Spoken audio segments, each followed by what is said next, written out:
Most women don't realize their love pattern is already running before they even meet a man. It shows up in the first text, the first pause, the first moment you feel yourself leaning in, pulling back, apologizing, over-explaining, or trying to stay easy to love. And by the time you notice you're doing it, you've already repeated the same emotional shape again. Here's the strange question most people never ask. What if the reason you keep choosing the same kind of connection is not that you are naive or too trusting or too forgiving, but because your psyche is loyal to a script that once kept you safe? Not safe in love, but safe in survival. For many women, what they call chemistry is actually familiarity. It is your nervous system recognizing a role it has played before and stepping into it without your permission. And here is what most women miss. This is not just a relationship issue, it is a leadership issue. The same archetypal pattern that decides how you attach in love often decides how you lead a team, run a household, manage conflict, and make hard calls under pressure. If you tend to overfunction in romance, you will often overfunction at work. If you chase clarity from an inconsistent partner, you may also chase consensus from people who avoid responsibility. If you keep shrinking your needs in relationships, you may keep shrinking your vision in rooms where you should be taking up space. Your love pattern becomes your leadership style when you are stressed, tired, or trying to keep the peace. Carl Jung would say this is not random, it is archetypal. An archetype is not a label, it is a pattern of instinct, a default emotional strategy that quietly shapes what you tolerate, what you pursue, what you fear, and what you call love. It also shapes decision-making. It shapes boundaries. It shapes how you handle guilt and authority. It shapes whether you lead from clarity or from emotional labor. Now let's sharpen the contrast. The Maiden is not childish. She is oriented toward possibility. In relationships, she often falls in love with potential. She waits for the spark to return. She explains away mixed signals because the story feels meaningful. She may overinvest early and call it hope. In leadership, the Maiden can be inspiring and visionary, but under stress, she may avoid confrontation, delay hard decisions, or keep giving chances because she believes a breakthrough is right around the corner. The mother loves through devotion. In relationships, she becomes the emotional caretaker. She anticipates moods, smooths tension, and carries more than her share. She stays longer than she should because she equates loyalty with endurance. In leadership, the mother becomes the one everyone leans on. She protects the team, absorbs chaos, and quietly rescues what others neglect. But she can burn out, resent the very people she supports, or struggle to delegate because being needed feels safer than being free. The wise woman loves through truth. In relationships, she watches behavior more than words. She does not chase clarity from vagueness. She does not barter peace for attention. She can be warm without overgiving and firm without cruelty. In leadership, she is calm under pressure. She names the real issue in the room. She makes decisions without seeking approval. She can disappoint people without abandoning herself. In 2026, this matters even more because so many modern women are experiencing a collective burnout that is not only physical, but psychological. After years of carrying too much, managing too many roles, and staying emotionally available as a form of love, something is shifting. Women are no longer asking, "What is wrong with me?" They are asking the question that changes everything. What pattern is running me, and what is it costing me? By the end of this video, you will understand what your dominant feminine archetype reveals about how you love and how you lead. You will see the emotional script beneath your choices and why it keeps replaying.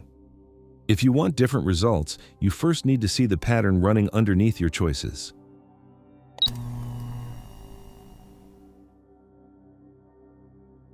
The pattern usually announces itself in a small, almost humiliating moment, not a dramatic breakup. It is the instant you see his name pop up on your phone and your body reacts before your mind can vote. Your stomach tightens, your shoulders rise, your thoughts start sprinting. You tell yourself you are fine, you are grown, you know better now. And yet, some invisible hand reaches inside you and pulls the same old lever. Jung would say that is the unconscious at work, not a mystical force, but a familiar inner reflex, a private script written long before this person ever arrived. That is what an archetype looks like in everyday life. Not a label, not a trend. A repeatable emotional pattern that shapes your instincts when you feel threatened, wanted, ignored, pressured, or uncertain. It decides in a split second whether you chase, soothe, prove, withdraw, or overgive. And it does not only show up in romance, it travels with you. It appears when your boss sends a vague email, and you immediately start reading between the lines. It shows up when your sister calls with just a quick question, and your body already knows it will turn into an hour of emotional labor.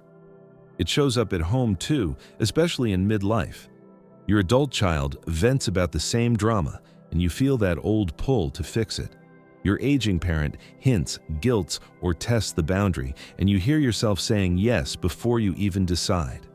Different relationships, same inner weather. You can see it in love as well. You date a man who is inconsistent, and suddenly you become a detective.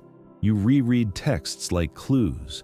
You try to earn clarity through kindness, or you meet someone emotionally intense and call it passion, even though your chest tightens every time the story shifts. Or you finally choose a stable man and still feel restless because your nervous system does not recognize calm as love yet. Then you ask the question so many women whisper to themselves: why do I keep doing this when I promised I would not? So instead of blaming yourself, or blaming men, or blaming your past, do something more powerful. Become an observer of your inner reflex. Treat it like footprints in fresh snow. Where do you always end up, no matter who you are with? Where does the story always lead? Here is your 2-minute pattern spotter. Fill in 3 lines, plainly. I get triggered when I usually respond by, it often ends with, this is not a personality diagnosis, it is a map. And the moment you can name the pattern, something loosens. You stop being possessed by it. There is a quiet freedom in that, like finally dropping a heavy bag you forgot you were carrying. You still feel things, but you are no longer dragged by them. You can pause. You can choose. You can stay in your own center. That is where feminine energy becomes practical, not mystical. It simply means the inner feminine pattern you default to under pressure, the way you protect yourself, attach, caretake, or set boundaries. Once you can name your pattern, you can finally recognize which feminine energy has been driving you and begin leading your life from choice instead of reflex.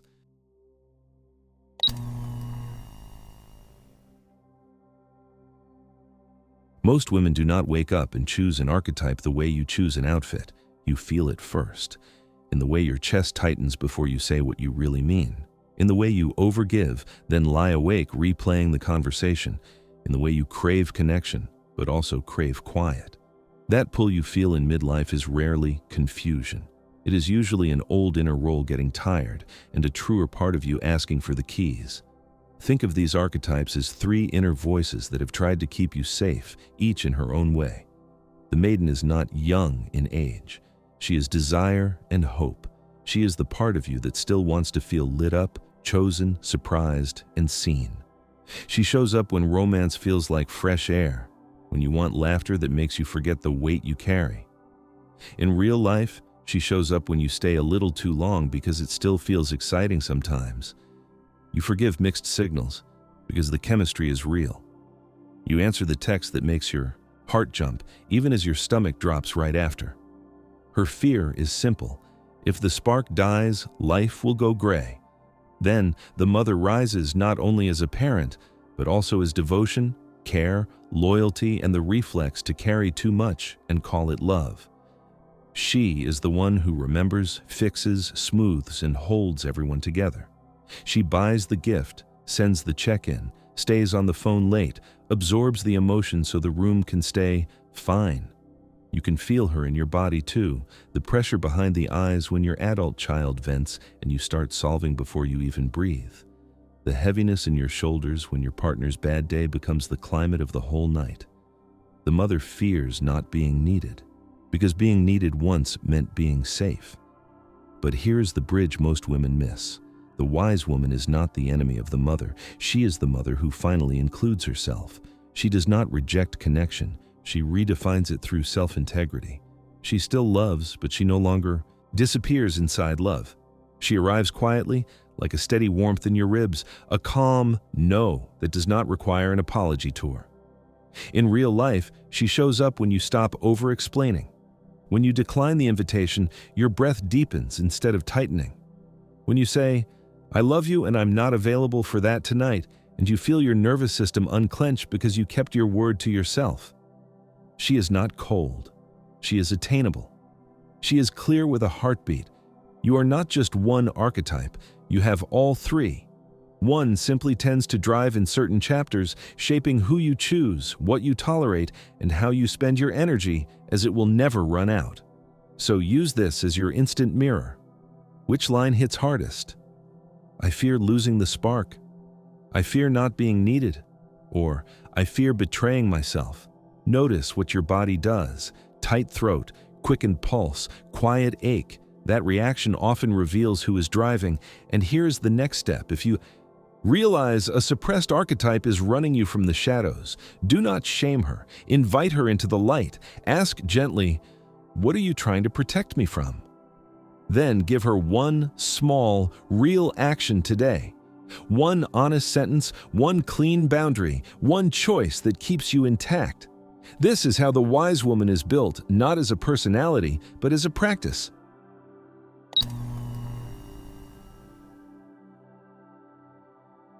You can only hold a part of yourself underwater for so long before it comes back up, gasping. This is the turning point, and it is why so many capable, successful women still feel mysteriously stuck in love. Not because you are broken, but because the parts of you you learned to hide never left. They went quiet. They went underground. And from that hidden place, they start running the show as anxiety, resentment, burnout, overreaction, or a strange pull toward the exact same emotional traps you swore you were done with. When the maiden gets suppressed, life can start to feel emotionally dry, like you are living on duty instead of desire. Picture a Wednesday night. You rinse the dishes, glance at your calendar, and feel that flat, numb, "Is this it?" in your chest. Then Friday comes, and your phone lights up. It is a text that feels electric, the kind that makes you sit up straighter even though something in your stomach tightens. You tell yourself you just want to feel alive. But what you are really missing is permission to want. If the maiden is not welcome in your everyday life, she tries to resurrect herself in chaos. That is how intensity starts masquerading as chemistry. When the mother gets suppressed, it can look like swinging between overgiving and emotional shutdown. It is 8:47 p.m., and you have finally sat down, and then the phone rings. "Can I ask you something real quick?" Your shoulders rise before you even answer. You listen, you soothe, you fix, you carry, and then one day you cannot. The words, "I don't have it in me," feel stuck in your throat, and guilt rushes in so fast you override yourself again. The mother does not need to disappear. She needs support. Otherwise, love becomes a job you never clock out of, and when the wise woman is the one you silence, the cost gets sharper. You are getting ready for a date, and your body whispers no before your mind has words. Your jaw clenches while you put on mascara. Your chest feels tight. When he texts, "Relax, you're overthinking." You notice the red flags, but you talk yourself out of them because you want peace. You hear the lie inside the apology, but you accept it because you want the story to end well. The pain is not because you trusted.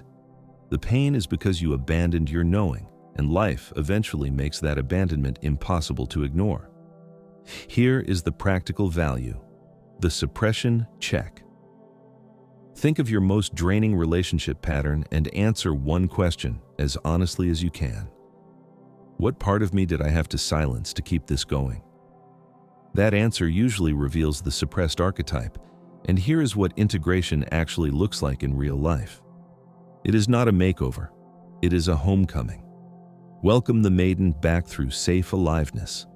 Choose one small, clean act of desire that does not involve chaos. Take the dance class you keep bookmarking. Wear the color that makes you feel radiant. Flirt with life instead of with a risky person. Then ask, does this make me feel more like myself or more anxious? Welcome the mother, back with limits and reciprocity. Practice one sentence that protects you. I care about you and I can listen for 10 minutes, then I need to rest. Or, I'm not the right person for this, but I'm rooting for you. Let care remain, but stop letting it cost you your nervous system. Welcome the wise woman, back with one non-negotiable. Pick one truth you will no longer negotiate and say it plainly. I need consistency. I don't do mixed signals. I won't stay in conversations where I'm being blamed. Then, watch what happens when you stop abandoning your standards. Integration is simply letting all of you have a seat at the table again. Not just the part that makes everyone comfortable, the part that tells the truth, the part that wants joy, the part that needs rest. When those parts come back into the room, you stop getting pulled by the shadows, because you are finally living in the light of your own integrity.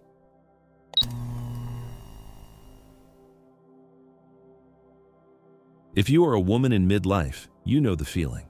The calendar is full, the phone is buzzing, someone always needs something, and your own life gets pushed to the bottom of the list like a tab left open for later. You are functioning, but you are tired in a way sleep does not fix. And in that exhaustion, your soul starts asking a simple question. What would change if I stopped living in pieces? That is what integration is. Not a makeover, a return. Inside, you are three symbolic forces that shape how you love and lead. The maiden is your spark, the part that craves fresh air, possibility, and safe desire. The mother is your devotion, the part that protects, nurtures, and keeps everyone afloat. The wise woman is your inner authority, the part that tells the truth, sets boundaries, and refuses to abandon you. When one of these goes missing, life gets messy. When they work together, life gets clean. You feel the shift in your body first. The same old dynamic shows up, but you do not chase. You do not overexplain. You do not bargain with yourself. The maiden returns as healthy openness, not chaos. You say yes to what renews you, like taking yourself to a bookstore on a Saturday morning, trying a beginner class, cooking something beautiful just because, or planning a small day trip that makes your chest feel open instead of tight. The mother stays loving, but she stops disappearing. She listens without absorbing. She helps without rescuing. She can tell a family member, I love you, and I'm not able to talk about this tonight, or tell an adult child, I can listen for 10 minutes, and then I need to rest. Care becomes grounded, and your nervous system finally stops bracing for the next demand. Then the wise woman rises, not as coldness, but as clarity. She is the part of you that holds the line with a steady voice. That doesn't work for me. I'm not available for mixed signals. I need consistency, not confusion. I'm going to step back if this turns disrespectful. No speeches, no apology tour, just truth. Try the 7-day integration reset. Each day, do 3 small things. 1 maiden act, something new or renewing. 1 mother act, something that nourishes you. And 1 wise woman boundary sentence. For example, day 1, a short solo walk, a real lunch eaten slowly. And I can't make it, but I hope you have a great time. Day 3, a new playlist, a hot shower with no rushing, and I'm not taking that on right now. Day 7, a fresh start ritual, an early bedtime, and I'm open to talking when we can both be respectful. Small steps create big identity shifts, and when you love from wholeness, you stop negotiating against yourself, and that is where your real power begins.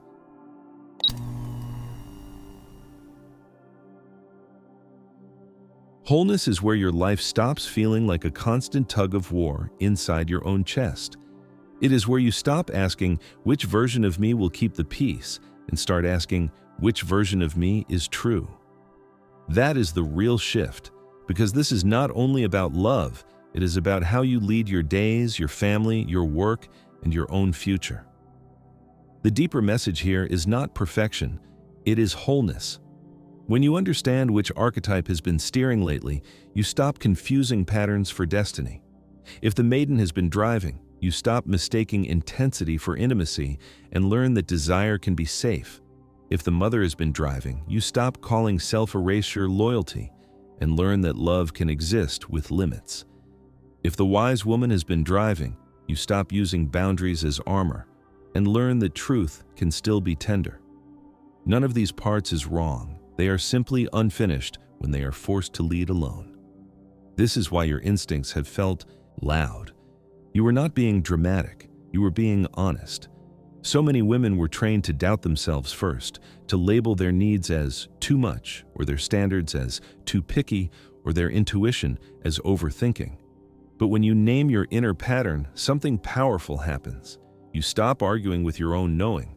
You stop shrinking your voice to keep someone else comfortable. You stop begging for clarity in places that profit from your confusion. And from that grounded center, everything changes. Your boundaries get simpler. Your relationships get cleaner. The people who can meet you in truth become visible because you are no longer hiding behind the version of you that tries to be easy. Even your leadership becomes different, calmer, clearer, more honest. You stop managing the room. You start holding the line of your own integrity, and that kind of presence quietly raises the standard everywhere you go. Let this be the lesson you carry forward. You do not heal by becoming a different woman. You heal by becoming a whole one. And a whole woman does not abandon herself to be loved or respected. She brings herself fully and lets reality answer. If this resonated, comment on which archetype has been leading your life lately and which one you are ready to integrate next. If this touched something sacred inside you, don't let it fade into silence. Like this video, subscribe, and turn on notifications.